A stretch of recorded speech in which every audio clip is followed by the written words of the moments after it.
Hello बच्चों, चलिए इस प्रश्न को देखते हैं। 1.05 मीटर लंबाई तथा नगण्य द्रव्यमान की एक छड़ को बराबर लंबाई के दो तारों, एक इस्पात का तार ए तथा दूसरा एल्यूमीनियम का तार बी द्वारा सिरों से लटका दिया गया है, जैसा कि चित्र में दिखाया गया है। ए तथा बी के तारों के अनुप्रस्थ परिक्षेत्र के क्षेत्रफल क्रमशः 1 मिलीमीटर का वर्ग और 2 मिलीमीटर के वर्ग हैं। छड़ के किसी बिंदु से एक द्रव्यमान एम को लटका दिया जाए ताकि इस्पात तथा एल्यूमीनियम के तारों में समान विकृति उत्पन्न हो। तो बच्चों, प्रश्न में हमसे क्या कहा गया कि छड़ के किस बिंदु पर हम द्रव्यमान को लटकाएं ताकि हमें क्या प्राप्त हो, समान विकृति इसके अंदर प्राप्त हो। तो चलिए बच्चों, सर्वप्रथम हम प्रश्न की मुख्य अवधारणा पर चर्चा करते हैं। और इसके लिए हम क्या देखते हैं, हम देखते हैं हमने माना कि तार ए जो है इससे x दूरी पर और बिंदु सी पर, ये बिंदु सी ले लिया और x दूरी पर हमने क्या किया, द्रव्यमान को लटकाया है। तो तार ए से x दूरी पर लटकाया है, तो तार बी से बच्चों ये द्रव्यमान को कितनी दूरी पर हम लटकाएंगे, तो ये हमारे पास हो जाएगा 1.05 ऋण x मीटर की दूरी पर हमें इसे तार बी से लटकाएंगे। अब हम क्या कर रहे हैं कि द्रव्यमान को बिंदु सी पर लटका रहे हैं। द्रव्यमान को लटकाने पर क्या होगा बच्चों, द्रव्यमान को जैसे ही लटकाएंगे वैसे तार ए तथा तार बी में क्या हो जाएगा, तनाव बल उत्पन्न हो जाएगा। तो तार ए में जो तनाव बल उत्पन्न हुआ उसको हमने बोल दिया एफ ए, और तार बी में जो तनाव बल उत्पन्न हुआ उसको हमने क्या बोल दिया बच्चों, एफ बी हो गया। तो द्रव्यमान लटकाने से इनमें हमारे पास क्या हुआ, तनाव बल यहाँ पर उत्पन्न हो गया। अब तनाव बल उत्पन्न हुआ तो क्या होगा, तनाव बल उत्पन्न होने के बाद हमारे पास क्या होगा, जो छड़ है इस छड़ पर हमारे पास क्या होगा, एक आघूर्ण उत्पन्न होगा और उस आघूर्ण का मान हम ज्ञात करेंगे। तो हम क्या कह रहे हैं यहाँ पे कि बिंदु सी के परितः आघूर्ण, किसके परितः, बिंदु सी जो है उस सी के परितः आघूर्ण का मान हम ज्ञात करेंगे। तो हम लिख देते हैं यहाँ पर बिंदु सी के परितः आघूर्ण। तो आघूर्ण हमारे पास क्या होगा, अब हम यहाँ पर समान विकृति उत्पन्न हो रही है। तो देखो, बिंदु सी के परितः आघूर्ण, बिंदु ए पर बल लग रहा है एफ ए और दूरी कितनी है, एक्स है, तो हमारे पास कितना हो जाएगा, एफ ए गुणा एक्स के बराबर हो जाएगा। इसी प्रकार हम इधर देखेंगे बराबर में, तो हमारे पास कितना हो जाएगा, बिंदु बी के कारण, तार बी के कारण 1.05 ऋण एक्स के बराबर हमारे पास हो जाएगा।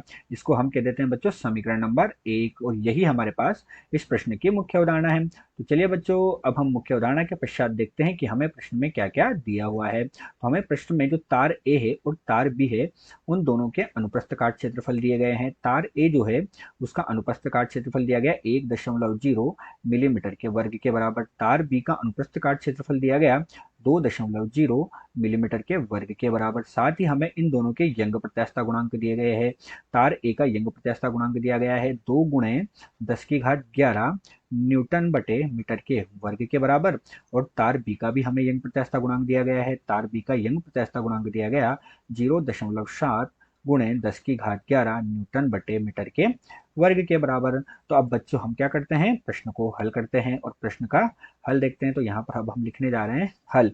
इसमें हम क्या देखते हैं, हमें कहा गया कि उसमें क्या हो, समान विकृति उत्पन्न हो। अब हमारे पास विकृति क्या होती है बच्चों, तो हम यंग प्रत्यास्थता गुणांक से जानते हैं कि यंग प्रत्यास्थता गुणांक होता है y बराबर एफ गुणा एल गुणा ए गुणा डेल्टा एल, ये हमारे पास होता है। जहां डेल्टा एल बटे एल बच्चों हमारे पास क्या होती है, विकृति होती है। अर्थात विकृति का मान हमें कितना प्राप्त होगा, डेल्टा एल बटे एल का मान हमें प्राप्त हो गया एफ बटे ए गुणा वाई के बराबर प्राप्त हो गया। जहां हमारे पास एफ बल होता है, ए क्षेत्रफल है, वाई यंग प्रत्यास्थ गुणांक है, डेल्टा एल लंबाई में परिवर्तन और एल हमारे पास प्रारंभिक लंबाई होता है। अब हमसे क्या कहा गया, हमसे कहा गया कि हमारे पास क्या हो, विकृति का मान समान हो। तो अब हम विकृति के मान जो तार ए तथा तार बी है उन दोनों के लिए हम यहाँ पर क्या करेंगे, विकृति के मान को समान कर देंगे। तो हमारे पास क्या हो जाएगा, विकृति का मान समान करने पर, ये हम विकृति का मान समान कर रहे हैं तो एफ तार ए के लिए, ए हमारे पास तार ए के लिए और y हमारे पास तार ए के लिए। इसी प्रकार हम देखते हैं तार बी के लिए, तो ये तार बी के लिए, ये हमारे पास तार बी के लिए और ये हमारे पास तार बी के लिए। इसको हम कह देते हैं बच्चों समीकरण नंबर 2। और अब हम क्या करते हैं, समीकरण 1 में समीकरण 2 का भाग दे देते हैं।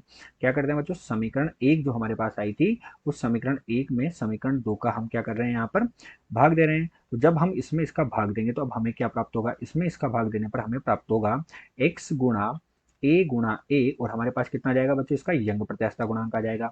इसी प्रकार इधर कितना हो जाएगा, 1.05 ऋण एक्स और हमारे पास कितना हो जाएगा ए, इसका अनुप्रस्थ काट क्षेत्रफल और इसका यंग प्रत्यास्थता गुणांक हमें प्राप्त होगा। अब यहाँ से हमें क्या करना है, x का मान ज्ञात करना है। तो x का मान हमारे पास कितना हो जाएगा बच्चों, x बटे 1.05 ऋण एक्स बराबर हमारे पास कितना हो जाएगा, ए बी वाई बी बटे ए ए और वाई ए, इन सबका मान बच्चों हमें प्रश्न में दिया गया है, तो इनका मान हमें दिया गया है तो हम रख देते हैं। हमारे पास ए का मान कितना है 2 मिलीमीटर का वर्ग, इसका मान कितना है 1 मिलीमीटर का वर्ग, इसका मान हमें कितना दिया गया है बच्चों, यंग प्रत्यास्थ गुणांक का मान हमें प्रश्न में दिया गया है, इसका मान दिया गया है 2 गुणे 10 की घात 11 और एक का दिया गया है 0.7 गुणे 10 की घात 11, तो ये 2 गुणे 10 की घात 11 और ये हो गया 0.7 गुणे 10 की घात 11 के बराबर हमें दिया गया है। अब यहाँ से इसे हम हल करेंगे और इसे हल करने पर हमें बच्चों क्या प्राप्त होगा, x का मान प्राप्त हो जाएगा। तो यहाँ से इसे हल करने पर हमें x का मान कितना प्राप्त हुआ, यहाँ से इसे हल करने पर हमें जो x है उसका मान प्राप्त हुआ 0.43 मीटर के बराबर हमें इसका मान प्राप्त हुआ, अर्थात x का मान कितना प्राप्त हुआ बच्चों 43 सेंटीमीटर के बराबर हमें x का मान प्राप्त हुआ। x का मान 43 सेंटीमीटर प्राप्त हुआ, इसका अर्थ क्या हुआ, इसका अर्थ ये हुआ कि द्रव्यमान को तार ए वाले सिरे से 43 सेंटीमीटर की दूरी पर लगाना चाहिए।